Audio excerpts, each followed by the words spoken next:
A new CDC report estimates that autism diagnoses are continuing to increase, with 1 in 31 children diagnosed with autism spectrum disorder in 2022, compared to 1 in 36 in 2020. We're likely seeing this increase because of a combination of factors: increased awareness and increased intervention. Also, the definition of autism has greatly been broadened. This was the case with middle school teacher Matthew Kenslow. He wasn't diagnosed until he was 6, but his mom didn't wait to take action. They first found that something might be going on when I was around 3 or 4, and so that's why I took early intervention to begin with. The new data comes from 14 states and Puerto Rico. Not all diagnosed are living with the most severe forms of autism. In this report, less than 40% were classified as having an intellectual disability. Health and Human Services Secretary Robert F. Kennedy Jr. addressed these new numbers. And this is just one disease.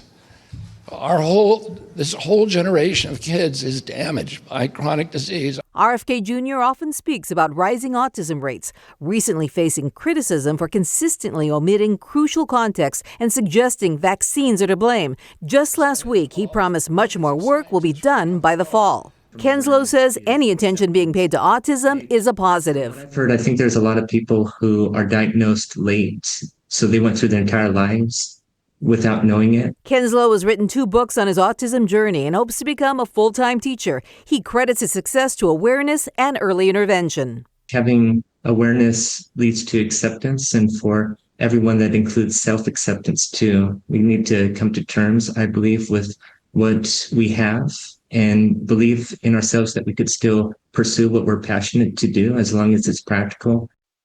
And he's a tireless advocate.